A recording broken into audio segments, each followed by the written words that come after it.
na maling-mali po ang naging desisyon ng Korte Suprema. Convict sa second highest official sa ating bayan.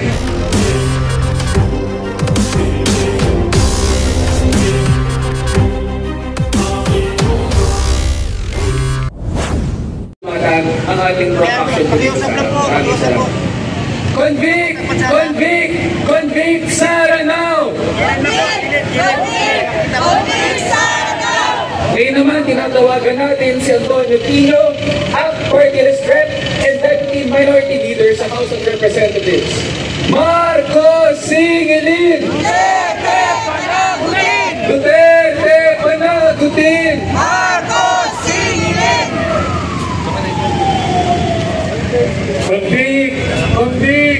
Convict Sara now!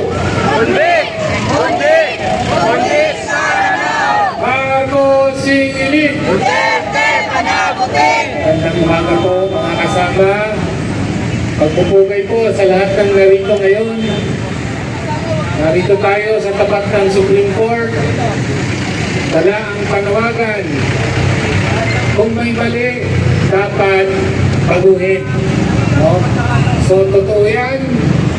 Maging sa usapin ng korupsyon, totoo rin yan kung mali ang desisyon ng Korte Suprema. At kaya po tayo narito ngayon dahil sa ating paniniwala na maling-mali po ang naging desisyon ng Korte Suprema nang ideklara niyang unconstitutional daw ang ginawang pag-impeach kay Sara Duterte ng Kongreso.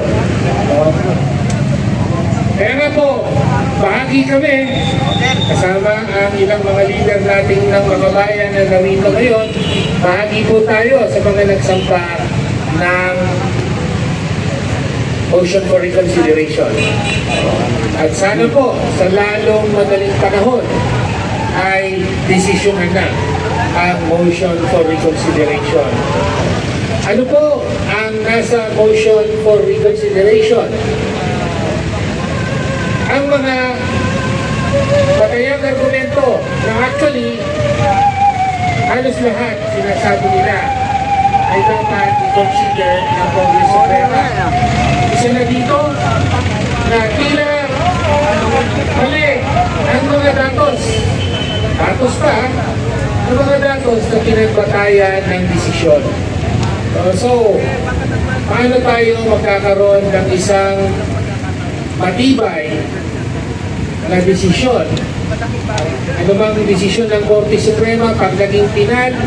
Sabi nila, magiging bahagi na raw ng batas ng ating bansa. So, habang nariyan ang batas, yan na po iiral. No?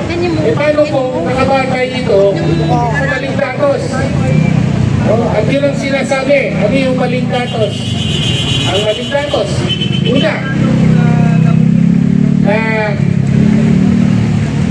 nahuli daw yung nauna raw yung tatlong impeachment complaint.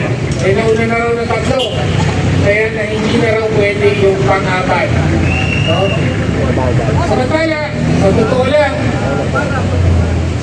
pinapakita sa records ng Kongreso na unang inaktuhan ko yung sinasabing pang-apat. At yun ang importante. Mali ang sinabi o mali ang unawa ng Korte Suprema na basta una pang inaktuhan, yung dalawa yung tatlo. So unang factual error. Pangalawa, kahit yung ABS-CBN, magdabas ng correction. Sabi nila, kung ang mali yung intindi ng Korte Suprema na hindi raw pinagbotohan ng House of Representatives yung articles of impeachment. So, pinagbotohan po nila. Nasa records po yan. Hindi pwede po umasa lang tayo sa news report. Diba? So, yun ang ilang halimbawa na mali yung datos mismo na pinagbatayan ng desisyon.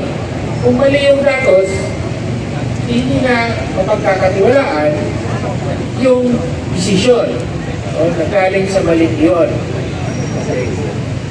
Pero higit pa siguro, at ang isang mabigat talaga, at ang isang hindi natin matanggap sa desisyon, ay yung sinabi na hindi raw nirespeto sa ginawang impeachment ng Kongreso, hindi raw nirespeto at nalabat ang karapatan sa due process ni Vice Presidente Sara Duterte. Nilabat daw ang karapatan ni Sara Duterte. Naniniwala ba kayo? Nilabat ang due process rights ni Sara Duterte? Yung mga biktima ng tukhang, ng drug war, ng tatay niya, Rodrigo Duterte, yung mga pinaslang ng walang habas, walang anumang warrant, walang hearing, yun ang walang due process at pinatay. Yung mga aktivistang dinadampot at hindi na nakikita, yung mga magsasaka, pinagbababaril, yun ang walang due process.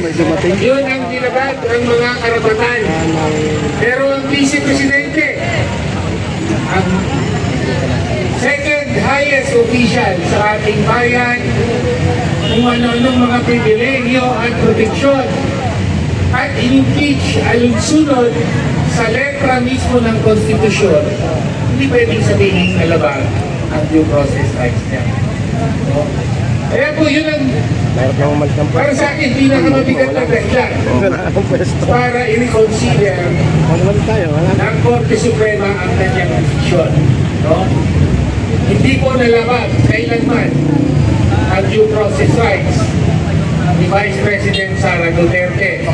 Siya ang kailangan sumagot sa tanong ng taong bayan, ano ang ginawa nyo sa 612.5 billion pesos na confidential fund na pera ng taong bayan. Kaya, hindi mo natin pahabain. Convict! Convict! Convict! Sara! Convict! Convict! Convict! Marcos Singilin! Duterte panablik! Maraming salamat. Convict! Convict! Convict! Sara now! Convict!